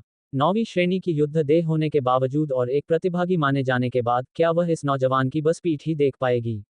जल्द ही काला खंजर वापस उड़कर वीर के हाथ में आ गया। ताजा खून को झटका देकर हटाया, और ये देखकर कि उसने इस पर्वतमाला के अंत को साफ कर दिया था, वह मुड़ गया, रास्ते में बचे हुए दैत्यों को भी मिटाने के लिए तैयार था। मेरा इंतजार करो, शालिनी ने आवाज लगाई, जो होश में आ चुकी थी, और जल्दी से वीर का पीछा करने लगी। जब वह वीर के पास पहुंची, तो उसने उसके पार्श्व दृष्टि को देखा और पूछा, कला केसरी में मोहा नदी की चुनौती को तुमने ही पार किया था, है ना? वीर खुद को उसे देखने से नहीं रोक पाया। हालांकि कला केसरी ने इसे पार करने वालों के लिए एक इनाम की घोषणा की थी, फिर भी उसे अनजाने में थोड़ा सा अपराध बोध महसूस हुआ। आखिरकार वह अन्य नए छात्रों के लिए परीक्षा थी। हाँ, वह मैं था। तुमने ये कैसे किया? महल के प्रमुख ने तो इनाम का फरमान भी जारी किया था, तुमने उस पर दावा क्यों नहीं किया? शालिनी ने उत्सुकता से पूछा। उसने ये कैसे किया? वीर ठीक से बता नहीं पाया। ऐसा लगा जैसे उसने बस आकर्षित किया और फिर किसी तरह पार कर लिया। आगे के विचार पर शायद काले चोगे वाले विद्वान को शर्म आई, यह महसूस करते हुए कि वह कोई मुकाबला नहीं था, और घबराकर भाग गया। वीर को चुप देखकर शालिनी ने आवाज निकाली, हम। वीर झट से बाहर आया और बोला, क्या वह रक्त गगन बहुमूल्य तलवार का दावा करने के लिए है? हाँ, जैसा कि तुम देख सकती हो, मैं 15 कोस शक्ति स्तर पर हूँ, वीर ने कहा। शालिनी को ऐसा महसूस हुआ जैसे उसके चेहरे पर हथौड़े से वार किया गया हो, एक घुटन और जलन दोनों की भावना। 15 कोस, क्या उसने सोचा कि रक्त गगन बहुत घटिया था? धिक्कार है। उसने अपना होंठ थोड़ा सा काटा, इस नौजवान से उत्सुक और फिर भी निराश थी। अचानक दूर क्षितिज में संकट की लालिमा का एक संकेत धुआं उठा और फिर फट गया। शालिनी ने उस पर एक नजर डाली, उसकी आंखें तेजी से सिकुड़ी, उसने सदमे में चिल्लाया, शुभ धूम्र। ये कैसे संभव है? वह केवल तभी जारी किया जाता है जब दैत्य किसी शहर पर हमला करते हैं। वीर क्षण भर के लिए स्तब्ध रह गया। एक सैन्य परिवार का सदस्य होने के नाते वह स्वाभाविक रूप से इन संकेतों से परिचित था। एक अत्यंत गंभीर स्थिति के बिना शुभ धूम्र जारी नहीं किया जाता। एक बार जारी होने पर शहर अपने द्वार बंद कर देगा और पूरी तरह से सतर्क हो जाएगा। शहर पर हमला करते दैत्य। उसे अचानक भालू दैत्य के शब्द याद आए जो उत्तर में परेशानी की बात कर रहा था। मुझे अब वापस जाना होगा, वीर ने तुरंत कहा और अपनी आकृति को चमकाते हुए वह ऊपर उठा और उड़ गया, एक काली परछाई में बदल गया जो शालिनी की दृष्टि से ओझल हो गई। अपनी उड़ान को नियंत्रित करते हुए शालिनी ने एक पल के लिए देखा, थोड़ी हैरान थी, यह महसूस करते हुए कि वीर की उड़ान को नियंत्रित करने की गति उसके द्वारा देखे गए किसी भी अन्य 15 कोस शक्ति स्तर के व्यक्ति से तेज लग रही थी। परंतु मुझे साथ क्यों नहीं ले गया? शालिनी ने चिढ़ में अपना पैर पटका, दांत पीसे और तेजी से जंगल से गुजरकर शहर की ओर बढ़ी। तो दोस्तों, ये था आज का सफ़र जेएस नॉवल वर्ल्ड के साथ, जहां हर कहानी में होता है ट्विस्ट और थोड़ी सी मस्ती। अगर आपको मज़ा आया तो लाइक, शेयर और सब्सक्राइब करना मत भूलिएगा। मिलते हैं अगले एपिसोड में, तब तक बने रहिए जेएस नॉवल वर्ल्ड की अद्भुत दुनिया के साथ।